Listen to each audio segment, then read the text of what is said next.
Hello students, welcome to my channel Chemistry Guide. In today's lecture, we are going to study the points that is Gibbs energy and spontaneity, temperature of equilibrium, Gibbs energy and equilibrium constant, and problems based on Gibbs energy and temperature of equilibrium. At first, we are going to study about the Gibbs energy. We know that according to the second law of thermodynamics, for the process to be spontaneous, according to second law of thermodynamics, for the process to be spontaneous, delta S total, that is delta S system plus delta S surrounding, must be greater than 0. And thus, it is necessary to determine the delta S system and delta S surrounding for the prediction of spontaneity. आणि त्यामुळे spontaneity decide करण्यासाठी काय necessary आहे तर delta S system पण determine करायला पाहिजे आणि डेल्टा एस सराउंडिंग पण काय आहे तर we are only interested to determine the delta S system, that is reaction mixture. That is for reaction mixture, but we are not interested in delta S surrounding, and therefore it is convenient to consider the criterion of spontaneity in terms of thermodynamic properties of system. आणि त्यामुळं स्पॉन्टेनिटीचा जो criteria आहे तो in terms of ज्या सिस्टीमच्या thermodynamic properties आहेत त्यांच्यामध्ये consider करणं काय आहे, कन्व्हिनियंट आहे. And this problem was solved by the American theoretician J.W. Gibbs. And Gibbs introduced a new thermodynamic property which is called as Gibbs energy. And this Gibbs energy is denoted by G. Gibbs energy is denoted by G, and Gibbs energy is defined as G is equal to H minus Ts. Gibbs energy is defined as G is equal to H minus Ts. H is the enthalpy of a system, T is the temperature, and S is the entropy. And G is a state function as H, T, S are state functions. H, T, S हे state functions आहेत, त्यामुळे G पण काय आहे, state function आहे. And therefore change in Gibbs energy depends upon the initial and final state. It does not depends upon the path connecting the two states, and thus the change in Gibbs energy at constant temperature and pressure, that is delta G,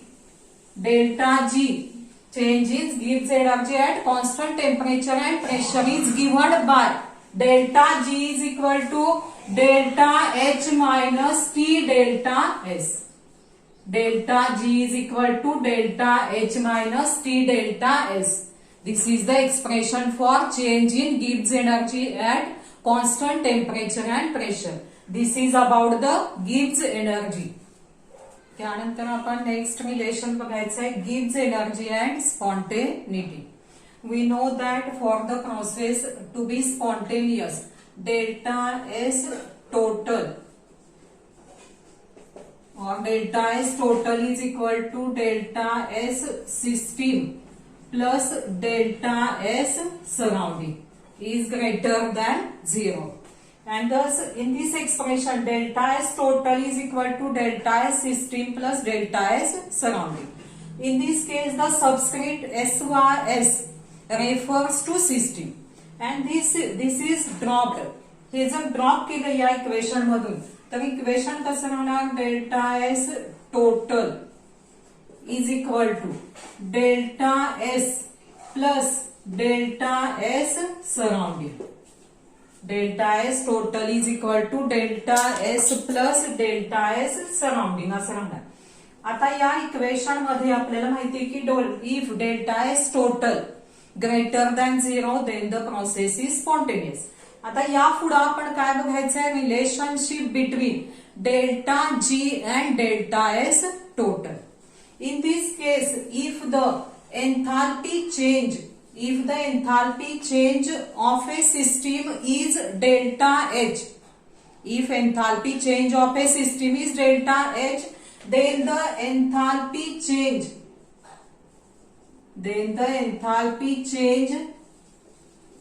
of surrounding is,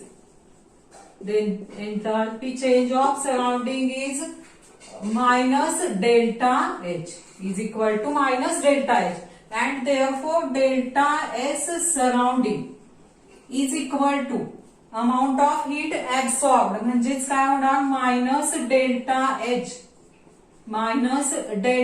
H by T.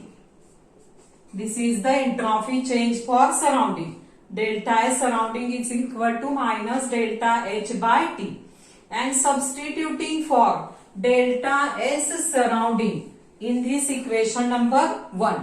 त्यामुळे equation number 1 कसं होणार, delta S total is equal to delta S minus delta H by T.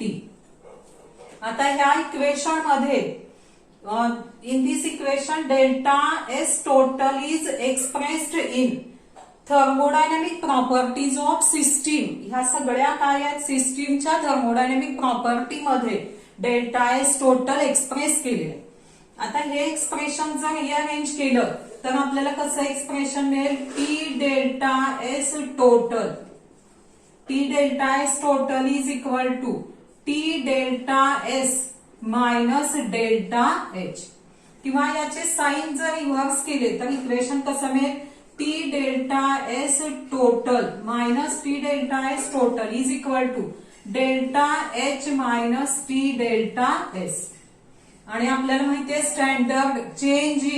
Standard गिव्स energy change is given as delta G is equal to delta H minus T delta S. आणि ह्या दोन equation वरून काय relation मिळेल आपल्याला, thus delta G is equal to minus T delta S total. This is the relationship between delta G and delta S total. आणि यावरून काय लक्षात येतं तर thus for the spontaneous process delta S, कारण ह्या दोन्हीचं साइन अपोजिट आहे, त्यामुळे for process to be spontaneous delta S total greater than 0 and delta G less than 0, and therefore at constant temperature and pressure Gibbs energy decreases for the spontaneous process. आणि अशा पद्धतीने यावरून या equation वरून the second law of thermodynamics leads to the conditions of spontaneity.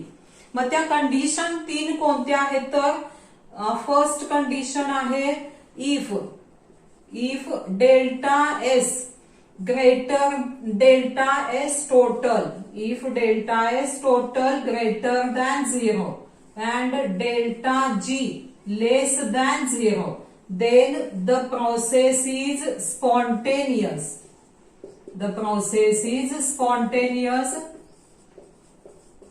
Second condition येते if delta S total less than 0 and delta G greater than 0, the process is non-spontaneous.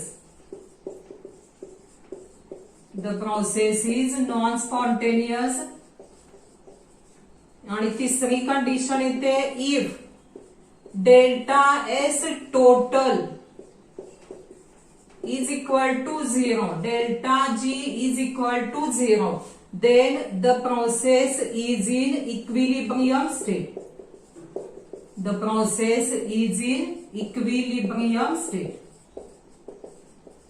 अशा पद्धतीनं Gibbs energy वरून आपण काय करू शकतो, spontaneity decide करता येते. त्यानंतर आपण बघायचंय spontaneity and delta H and delta S. आता त्यासाठी इक्वेशन कोणतं घ्यायचंय, delta G is equal to delta H minus T delta S. आता या इक्वेशन मध्ये डेल्टा एच डेल्टा एस आणि डेल्टा जी च्या साइन वरून डेल्टा एच आणि डेल्टा एच च्या साइन वरून आपण काय ठरवू शकतो, स्पॉन्टेनिटी कशी डिसाइड करता येते ते आपण बघायचंय. बघा, जर डेल्टा एच निगेटिव्ह असेल, डेल्टा एस पॉझिटिव्ह असेल, तर डेल्टा जी ची व्हॅल्यू ह्या इक्वेशन नुसार जर बघितलं तर काय ना, ऑलवेज निगेटिव्ह. आणि त्यामुळे reaction is spontaneous at all temperature. त्यामुळे सगळ्या टेम्परेचरला रिॲक्शन काय ना, स्पॉन्टेनियस येणार. पण जर डेल्टा एच प्लस असेल म्हणजेच एंडोथर्मिक प्रोसेस असेल, डेल्टा एस मायनस असेल, तर डेल्टा जी ची व्हॅल्यू काय येते, पॉझिटिव्ह येते, ऑलवेज पॉझिटिव्ह. आणि त्यावेळी रिॲक्शन काय येते, reaction is spontaneous at all temperatures. त्यानंतर जर डेल्टा एच मायनस निगेटिव्ह असेल म्हणजेच एक्झोथर्मिक प्रोसेस असेल, डेल्टा एस पण निगेटिव्ह असेल, तर डेल्टा जी लो टेम्परेचरला निगेटिव्ह येणार, हाय टेम्परेचरला पॉझिटिव्ह येणार डेल्टा जी ची व्हॅल्यू. त्यामुळं लो टेम्परेचरला रिॲक्शन स्पॉन्टेनियस होणार, हाय टेम्परेचरला रिॲक्शन काय होणार, नॉन स्पॉन्टेनियस होणार. हाय टेम्परेचरला reaction is non spontaneous at high temperature होणार. त्यानंतर जर दोन्ही डेल्टा एच पॉझिटिव्ह असेल म्हणजेच प्रोसेस एंडोथर्मिक असेल, डेल्टा एस पण पॉझिटिव्ह असेल, तर डेल्टा जी ची व्हॅल्यू लो टेम्परेचरला पॉझिटिव्ह येणार आणि हाय टेम्परेचरला निगेटिव्ह. म्हणजेच यावरून काय म्हणता येईल, reaction is non spontaneous at low temperature but spontaneous at high temperature. अशा पद्धतीनं डेल्टा एच आणि डेल्टा एस च्या साइन वरून आपण काय डिसाइड करू शकतो, spontaneity of the reaction. Then we are going to see the next point, that is temperature of equilibrium. In this expression, that is delta G is equal to delta H minus T delta S. But at equilibrium delta G is equal to 0 and therefore delta G जर 0 put केली तर हे expression कसं होणार, 0 is equal to delta H minus T delta S. And therefore T is equal to delta H upon delta S. And this is expression for temperature of equilibrium. T is the temperature of equilibrium. Temperature of equilibrium म्हणजेच काय, it is the temperature at which change over from spontaneous to non-spontaneous behavior occurs. Temperature of equilibrium, it is the temperature at which change over from spontaneous to non-spontaneous behavior occurs. बघा, त्यानंतर आपण next point बघायचा आहे, Gibbs function and equilibrium constant. That is relation between Gibbs energy change and equilibrium constant. The Gibbs energy change for a chemical reaction is given by delta G is equal to delta G naught plus R T ln Q. आता ह्या expression मध्ये delta G zero, delta G naught, it is the standard Gibbs energy change when reactant and product in their standard state. Delta G is the Gibbs energy change. Q is the reaction quotient. Q is reaction quotient which is analogous to the equilibrium constant K. Which is analogous to equilibrium constant K. But Q involves non-equilibrium concentrations or partial pressures in case of gaseous reactions. आता यासाठी आपण काय करूया, एक reaction consider the reaction AA plus BB gives CC plus DD. CC plus DD. आता या expression मध्ये हे एक्सप्रेशन जर कॉन्सन्ट्रेशन टर्म मध्ये जर QC ची व्हॅल्यू घेतली, कॉन्सन्ट्रेशन टर्म मध्ये जर Q चं एक्सप्रेशन लिहिलं तर हे इक्वेशन कसं होणार, तर delta G is equal to delta G naught plus RTLN QC. QC म्हणजेच क्यूचं एक्सप्रेशन कॉन्सन्ट्रेशन टर्म मध्ये, म्हणजे हे एक्सप्रेशन आपण कसं लिहिणार, delta G is equal to delta G0 plus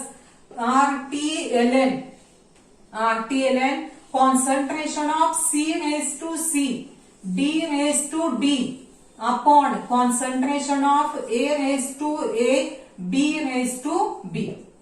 आता हेच expression reaction quotient in terms of partial pressure, त्यावेळी रिएक्शन कोशंट कसा डिनोट होणार, QP न डिनोट होणार, आणि त्यामुळे एक्सप्रेशन कसं येईल, delta G is equal to delta G0 plus RTLN PC raised to C, PD raised to D upon PA raised to A into PB raised to B. आणि equilibrium स्टेटला, at equilibrium स्टेटला काय होणार, यामध्ये delta G is equal to 0 and QC and QP is equal to KC and KP, म्हणजेच QC is equal to KC and QP is equal to KP. मग ते QC च्या ऐवजी KC घेतलं, QP च्या ऐवजी KP घेतलं, तर हे दोन एक्सप्रेशन कसे येतील बघा, आणि डेल्टा G ऍट इक्विलिब्रियम 0 घेतली तर काय होणार, 0 is equal to delta G0 plus RTLN QP RTLN KC और 0 is equal to delta G0 plus RTLN KP. असे इन टर्म्स ऑफ कॉन्सन्ट्रेशन असं एक्सप्रेशन येईल, in terms of partial pressure असं expression येणार, आणि त्यामुळं या एक्सप्रेशन मध्ये therefore delta G0 is equal to minus RTLN KC, म्हणजेच काय होईल, delta G0 is equal to minus 2.303 RT log to the base 10 KC, log to the base 10 KC. किंवा या साईडला KP टर्म नुसार काय ना, delta G0 is equal to minus RTLN KP, किंवा delta G0 is equal to काय होईल, minus 2.303 RT log to the base 10 KP, log to the base 10 KP. This is the relationship between standard Gibbs energy change and equilibrium constants KC and KP. त्यानंतर first problem आपण बघायचा आहे, state whether following reactions are spontaneous or not. Further state whether they are exothermic and endothermic, आणि अशा values दिलेल्या आहेत, delta H आणि delta S च्या टेम्परेचर दिलेल्या आहेत. मग यामध्ये या टाईपचे प्रॉब्लेम सॉल्व्ह करताना काय करायचं, तर यामध्ये पहिल्यांदा डेल्टा G ची व्हॅल्यू काढून घ्यायची, डेल्टा G डिटरमाइन करायचं. जर डेल्टा G मायनस आलं, निगेटिव्ह आलं, तर रिएक्शन स्पॉन्टेनियस, जर पॉझिटिव्ह आली तर रिएक्शन नॉन स्पॉन्टेनियस. आणि डेल्टा H च्या साइन वरून आपण ठरवू शकतो रिएक्शन एक्झोथर्मिक आहे की एंडोथर्मिक. आता यातलं फर्स्ट सॉल्व्ह करूया आपण. फर्स्ट जो प्रॉब्लेम आहे यातला, फर्स्ट प्रॉब्लेम मध्ये काय दिलेलं आहे बघा, delta H is equal to minus 110 kilojoule. Delta S ची व्हॅल्यू दिलेली आहे plus 40 joule per kelvin, 40 joule, आणि ही किलो जूल मध्ये आहे, त्यामुळे ही व्हॅल्यू किलो जूल मध्ये किती होणार, 40 into 10⁻³ joule, kilo joule per kelvin, kilo joule per kelvin, आणि टेम्परेचर आहे 400 केल्विन. त्यामुळं expression delta G is equal to delta H minus T delta S. Value जर पुट केल्या, मायनस 110 मायनस 400, आणि delta S ची व्हॅल्यू आहे into 40 into 10⁻³ आणि हे सॉल्व्ह केलं -110 - 16 डेल्टा जी ची व्हॅल्यू येते -126 kilo joule. Thus, as since delta G is negative, delta G negative आलेला आहे. Thus, the reaction is spontaneous. Reaction is spontaneous, and as delta H is negative, and delta H is negative, therefore, and as delta H is negative, the reaction is exothermic. Reaction is exothermic. किंवा second जर solve केलं त्यातलं delta H ची value दिलेली आहे second problem मध्ये +50 kilo joule. त्यानंतर delta S दिलेली आहे -130 जूल पर केल्विन. -130 जूल, जूलचं किलो जूल मध्ये conversion -130 into -10⁻³ kilo joule, kilo joule per kelvin.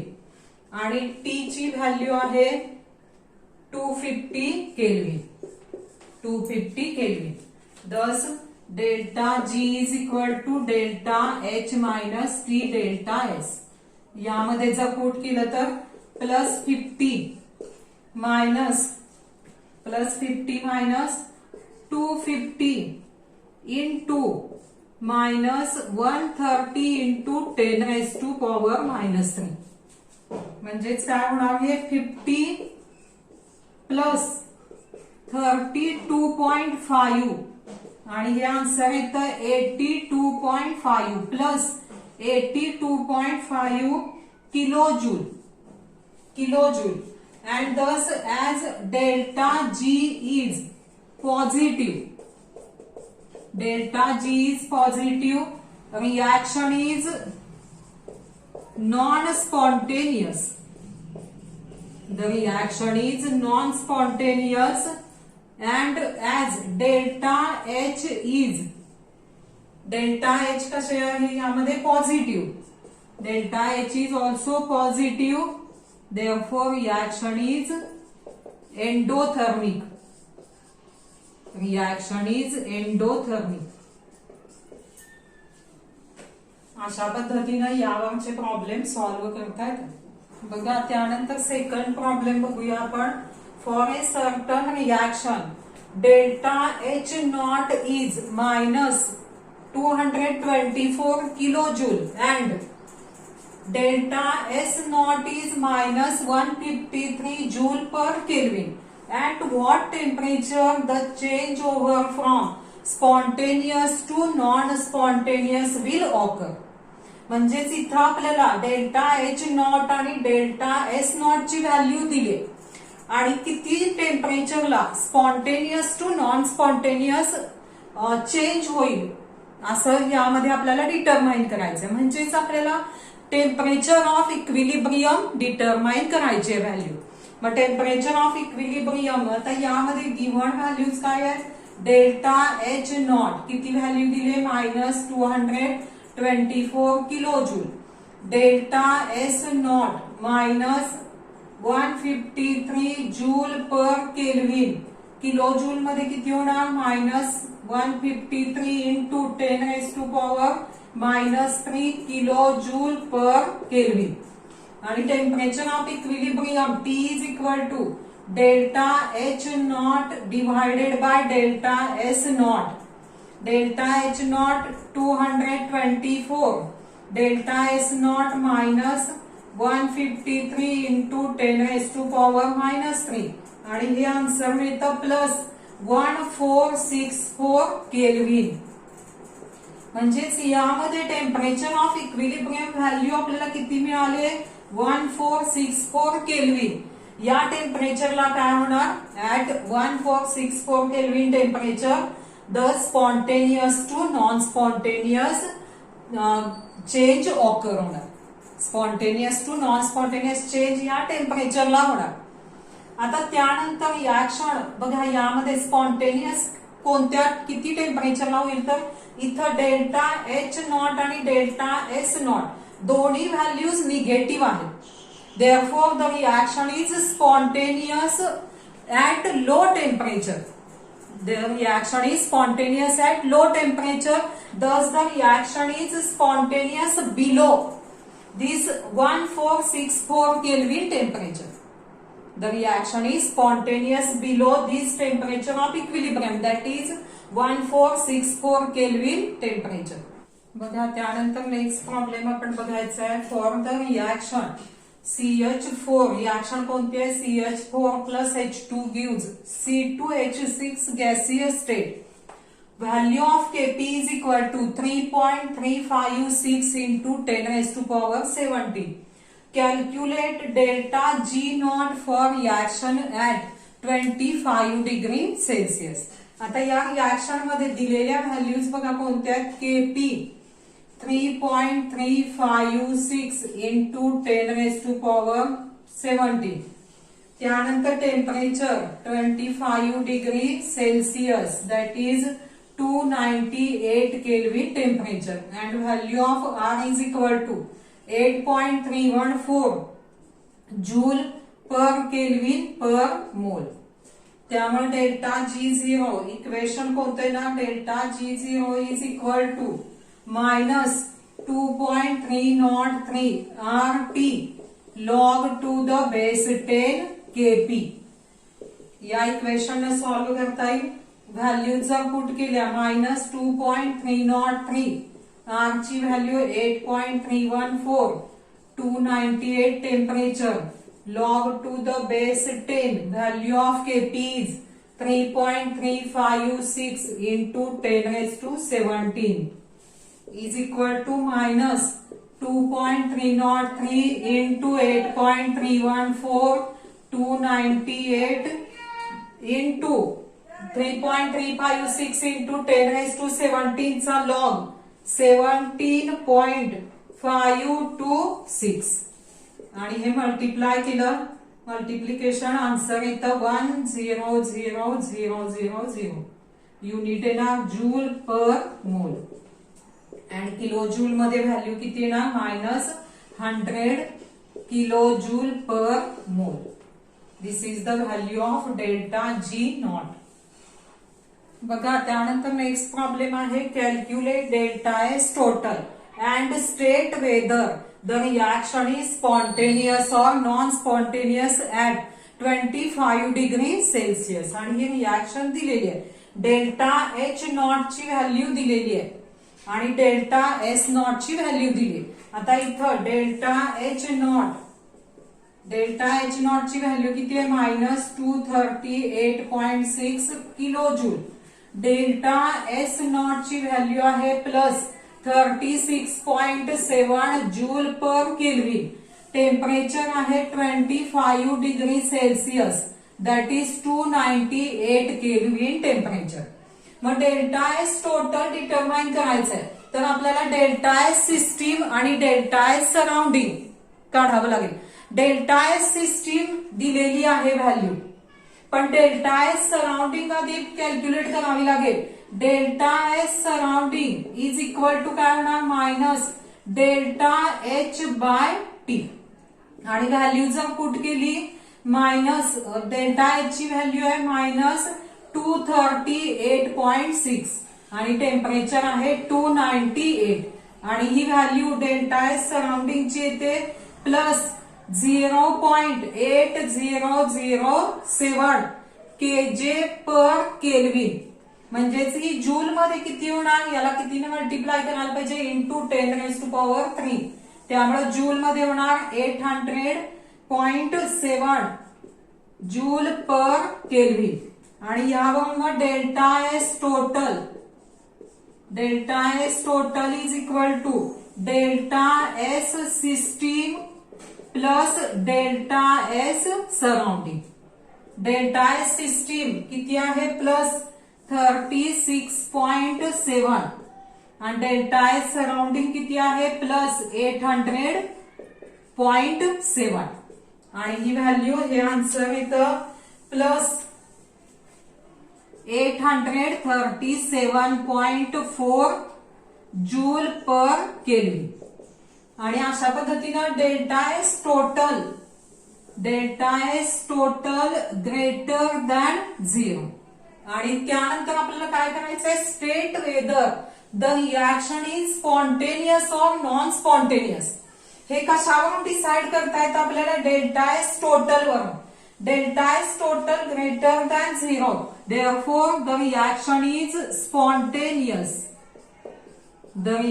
is spontaneous at 25 degree Celsius अशा पद्धतीनं या टाईपचे न्यूमरिकल आपल्याला सॉल्व्ह करता येते बघा त्यानंतर नेक्स्ट प्रॉब्लेम आहे calculate delta G for the reaction at 25 degree Celsius CO reaction कोणती आहे CO plus twice H2 gives CH3OH delta G naught ची व्हॅल्यू दिले -24.8 किलोजूल पर मोल आणि पार्शल प्रेशर्स रिएक्शन मध्ये जे गॅसेस आहेत त्यांचे पार्शल प्रेशर्स दिलेत PCO आहे 4 बार PH2 आहे 2 बार PCH3OH आहे 2 बार आता यामध्ये आपल्याला कोणत्या फॉर्म्युल्याने हे डिटरमाइन करावं लागेल delta G is equal to delta G naught plus 2.303 RT log to the base 10 QP आता त्यासाठी बघा या प्रॉब्लेम मध्ये जे गिव्हन आहे डेल्टा जी नॉट गिव्हन आहे किती व्हॅल्यू आहे -24.8 किलो जूल पर मोल त्यानंतर टेम्परेचर R ची व्हॅल्यू 8.314 जूल मध्ये आहे किलो जूल मध्ये किती होणार 10 into 10⁻³ kilo joule per kelvin per mole आणि temperature 25 degree Celsius that is 298 kelvin temperature आता यामध्ये आपल्याला QP आधी डिटरमाइन करून घ्यावं लागेल QP is equal to it is the product of partial pressures of product upon reactant partial pressures of reactants that is QP is equal to PCH3OH upon partial pressure of CO into partial pressure of H2 चे 2 moles आहेत त्यामुळे square होणार जर value put केल्या P partial pressure of CH3OH 2 upon partial pressure of CO 4 into H2 partial pressure 2 square 2 upon 4 into 4 that is 2 upon